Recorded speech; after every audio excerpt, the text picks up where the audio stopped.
नमस्कार, ये आकाशवाणी पटना है। अब आप अंशु अवस्थी से प्रादेशिक समाचार सुनिए। पहले मुख्य समाचार।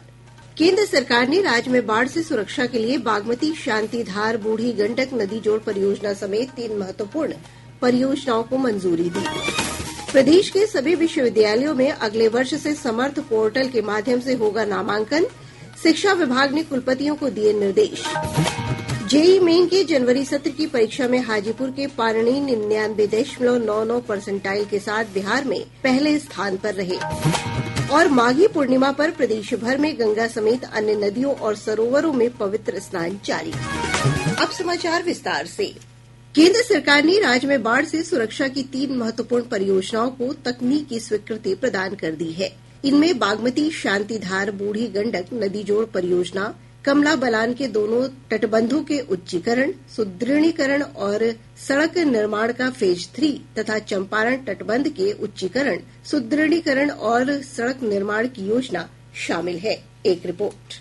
नई दिल्ली स्थित श्रम शक्ति भवन में मंत्रालय के सचिव देवाश्री मुखर्जी की अध्यक्षता में हुई तकनीकी सलाहकार समिति की बैठक में इसकी स्वीकृति दी गई है। बैठक में जल संसाधन विभाग के प्रधान सचिव संतोष कुमार मल्ल और बाढ़ नियंत्रण और जल निस्सरण विभाग के अभियंता प्रमुख मनोज रमन भी मौजूद थे। इन परियोजनाओं के क्रियान्वयन से उत्तर बिहार में बाढ़ से दीर्घकालिक सुरक्षा सुनिश्चित होगी। कमला बलान परियोजना से मधुबनी, दरभंगा, सहरसा और समस्तीपुर जिले के लगभग 144 गाँवों की 8.5 लाख से अधिक की आबादी को बाढ़ के दुष्प्रभावों से सुरक्षा मिलेगी। वहीं क्षेत्रवासियों को आवागमन के लिए एक वैकल्पिक मार्ग और सिंचाई सुविधा भी प्राप्त होगी। समाचार कक्ष से मैं अनुपम कुमार। सर्दियों में पराली जलाने की घटना को कम करने के लिए एक संसदीय समिति ने फसलों के न्यूनतम समर्थन मूल्य एमएसपी की तरह धान के अवशेषों के लिए भी न्यूनतम मूल्य निर्धारित करने की सिफारिश की है। कल राज्यसभा में पेश की गई अपनी रिपोर्ट में अधीनस्थ विधान समिति ने सुझाव दिया कि इसके लिए पराली की प्रति इकाई मूल्य की समीक्षा होनी चाहिए और खरीफ फसल के मौसम से पहले वार्षिक आधार पर इसे अधिसूचित किया जाना चाहिए। अररिया के सांसद प्रदीप कुमार सिंह ने केंद्र सरकार से भारत नेपाल के बीच सड़क निर्माण कार्य को शीघ्र पूरा करने की मांग की है। लोकसभा में प्रश्नकाल के दौरान एक सवाल में उन्होंने कहा कि 374 किलोमीटर लंबी इस सड़क का निर्माण वर्ष 2016 तक पूरा होना था, जो अब तक मात्र 177 किलोमीटर ही बन पाया है। उन्होंने कहा कि ये सड़क दोनों देशों के लिए सामरिक, आर्थिक और सामाजिक दृष्टिकोण से महत्वपूर्ण है। ये सड़क बिहार के पश्चिम चंपारण, सीतामढ़ी, मधुबनी, सुपौल, अररिया के सिकटी और किशनगंज के गलगलिया तक जाएगी। शिक्षा विभाग ने सभी विश्वविद्यालयों को अगले वर्ष से समर्थ पोर्टल के माध्यम से छात्रों का नामांकन करने और इसी के अनुरूप कार्य करने की योजना बनाने के निर्देश दिए हैं। शिक्षा मंत्री सुनील कुमार ने पटना में आयोजित विभागीय समीक्षा बैठक में सभी विश्वविद्यालयों के कुलपतियों को इस संबंध में निर्देश दिए।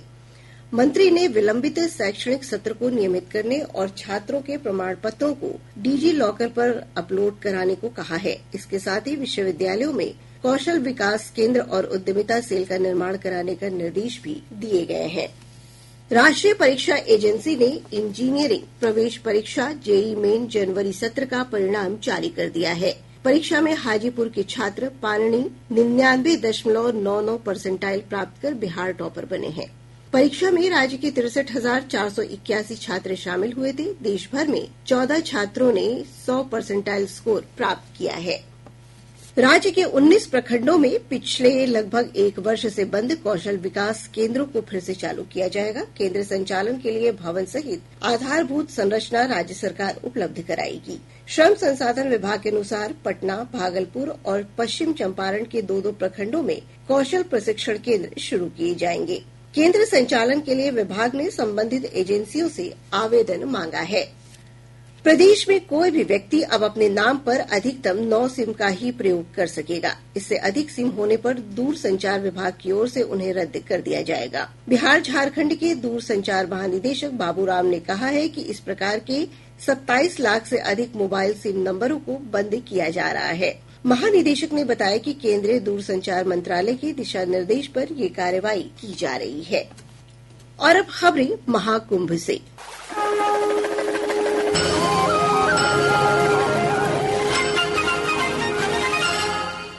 प्रयागराज में आज महाकुंभ का माघी पूर्णिमा स्नान चल रहा है। कल्पवास के विशेष अनुष्ठान के समापन के प्रतीक इस स्नान का विशेष महत्व है।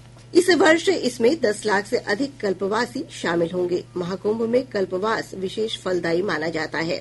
माना जाता है कि माघ पूर्णिमा तक प्रयागराज में संगम तट पर कल्पवास करने से 1000 साल की तपस्या का फल मिलता है। उत्तर प्रदेश सरकार ने इस अवसर पर विशेष यातायात व्यवस्था के साथ ही मजबूत सुरक्षा व्यवस्था की है। विश्व के सबसे बड़े धार्मिक समागम महाकुंभ मेला 13 जनवरी को शुरू हुआ है। अब तक 46 करोड़ से अधिक श्रद्धालुओं ने पवित्र संगम में स्नान कर आस्था की डुबकी लगाई है। और ब्यौरा दे रहे हैं हमारे संवाददाता आदर्श। लोगों का उत्साह अपने चरम पर है। यहाँ इस समय भक्तों और तीर्थ यात्रियों की भारी भीड़ मौजूद है। ऐसी मान्यता है कि माघ पूर्णिमा के दिन गंगा नदी में स्नान करना बहुत ही शुभ माना जाता है। और इसके अलावा आज कल्पवासियों की परिक्रमा की भी अंत होगी। 10 लाख से अधिक कल्पवासी यहाँ रुके हुए हैं। और प्रयागराज महाकुंभ में 144 वर्षों के बाद आज ऐसे पावन अवसर पे सभी घाटों पर कल्पवासी, साधु संत, श्रद्धालु और अपने स्नान के बाद अन्न, धन, तिल, गुड़ और आदि जैसे खाद्य पदार्थ लोगों के बीच दान करेंगे। सुरक्षा व्यवस्था यहाँ पे कड़ी है। सुरक्षा के मद्देनजर संगम के सभी तटों पर जल पुलिस, एनडीआरएफ और गोताखोरों सहित सभी मुस्तैदी से स्नान करने के बाद श्रद्धालुओं से घाट खाली कराने के लिए अपील कर रहे हैं। इसके साथ साथ यहाँ पे जो बड़े हनुमान मंदिर है और डिजिटल महाकुंभ और अक्षय तट, वहाँ पे लोगों की आवाजाही आज बंद है क्योंकि सुचारू संचालन के लिए आज भीड़ को देखते हुए ये स्थान बंद किए गए।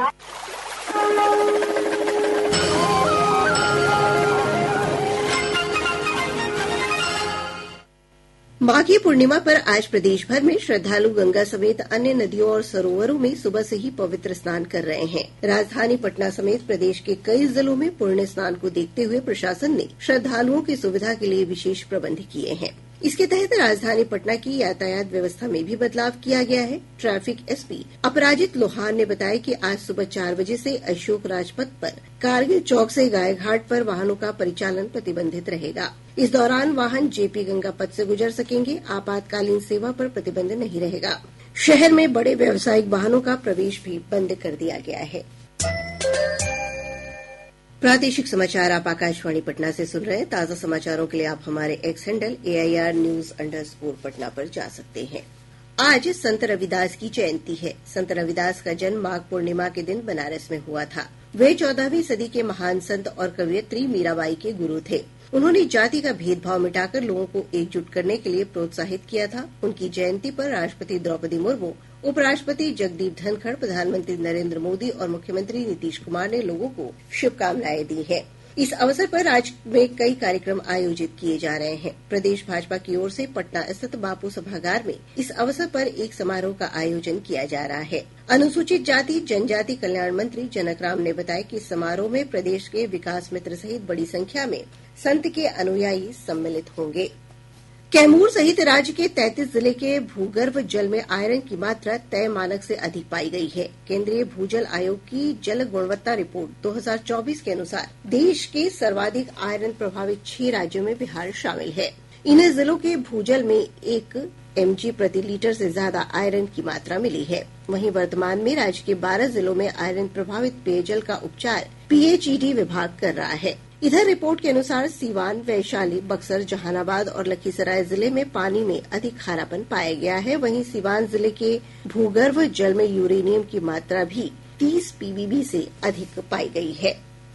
पछुआ हवा का प्रभाव कम होने से राज्य के अधिकांश हिस्सों के तापमान में बढ़ोतरी दर्ज की गई है। मौसम विज्ञान केंद्र पटना के वैज्ञानिक ने बताया कि अगले 24 घंटों में न्यूनतम तापमान में 1 से 3 डिग्री सेल्सियस तक की और बढ़ोतरी की संभावना है।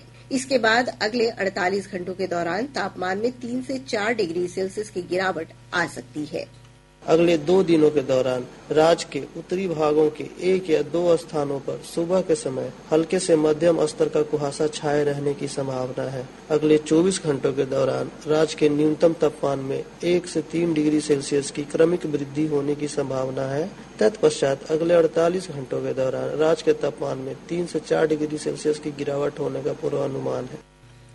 इधर पिछले 24 घंटों के दौरान 8.8 डिग्री सेल्सियस न्यूनतम तापमान के साथ बांका राज्य का सबसे ठंडा स्थान रहा। पटना के पाटलिपुत्र खेल परिसर में आयोजित 68वीं राष्ट्रीय स्कूल अंडर 19 तलवारबाजी प्रतियोगिता में बालिका वर्ग में बिहार ने कांस्य पदक प्राप्त किया है। प्रतियोगिता में काजल कुमार, प्रगति कुमार, श्रेयसी सिन्हा और इशिका शेखर ने शानदार प्रदर्शन किया।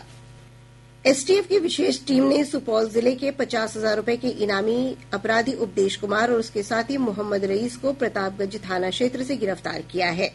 गिरफ्तार अपराधियों के पास से एक देसी पिस्टल, 2 मोबाइल और 1 मोटरसाइकिल बरामद की गई है। वहीं बेगूसराय जिले से एसटीएफ ने विभिन्न मामलों में 13 अपराधियों को गिरफ्तार किया है। शिक्षा विभाग ने विद्यालय की नामांकन पंजी में बच्चों के नाम और जन्म तिथि समेत अन्य संशोधनों को करने की अनुमति दी है। विभाग के सचिव वैद्यनाथ यादव ने बताया कि बच्चों की पूरी जानकारी उनके आधार कार्ड के अनुरूप हो, इसलिए ये निर्देश दिया गया है। बेगूसराय में साइबर अपराधियों ने बिजली मीटर रिचार्ज करने के नाम पर जालसाजी कर एक व्यक्ति के क्रेडिट कार्ड से लगभग 1.5 लाख रुपए की निकासी कर ली। इस संबंध में स्थानीय साइबर थाने में मामला दर्ज कराया गया है। अब पटना से प्रकाशित प्रमुख समाचार पत्रों की सुर्खियां। आज के सभी समाचार पत्रों ने अलग अलग खबरों को प्रमुखता से प्रकाशित किया है। हिन्दुस्तान ने प्रधानमंत्री नरेंद्र मोदी के आर्टिफिशियल इंटेलिजेंस पर दिए गए बयान पर लिखा है, एआईए के वैश्विक तंत्र से विश्वास बढ़ेगा। दैनिक जागरण ने राजधानी पटना में बन रहे मेट्रो रेल की खबर को प्रमुखता दी है। अखबार लिखता है, अगले माह से प्रायोरिटी कॉरिडोर में बिछेगा मेट्रो का ट्रैक, बोगियां भी जल्द आएंगी। पटना मार्च तक तैयार हो जाएगा डिपो। दैनिक भास्कर की प्रमुख खबर है, सरकार ने आवास बोर्ड की जमीन के मालिकों को दी बड़ी राहत। आवास बोर्ड की जमीन के आवंटी अब लगान देकर म्यूटेशन करा सकेंगे। और अब अंत में मुख्य समाचार एक बार फिर। केंद्र सरकार ने राज्य में बाढ़ से सुरक्षा के लिए बागमती, शांतिधार, बूढ़ी गंडक नदी जोड़ परियोजना समेत 3 महत्वपूर्ण परियोजनाओं को मंजूरी दी। प्रदेश के सभी विश्वविद्यालयों में अगले वर्ष से समर्थ पोर्टल के माध्यम से होगा नामांकन, शिक्षा विभाग ने कुलपतियों को दिए निर्देश। जेईई मेन की जनवरी सत्र की परीक्षा में हाजीपुर के पारणी 99.99% के साथ बिहार में पहले स्थान पर रहे। और माघी पूर्णिमा पर प्रदेश भर में गंगा समेत अन्य नदियों और सरोवरों में पवित्र स्नान जारी। इसके साथ ही आकाशवाणी पटना से प्रसारित प्रादेशिक समाचार का ये अंक समाप्त हुआ। आकाशवाणी पटना से अगला समाचार बुलेटिन दोपहर बाद 3:10 पर प्रसारित किया जाएगा।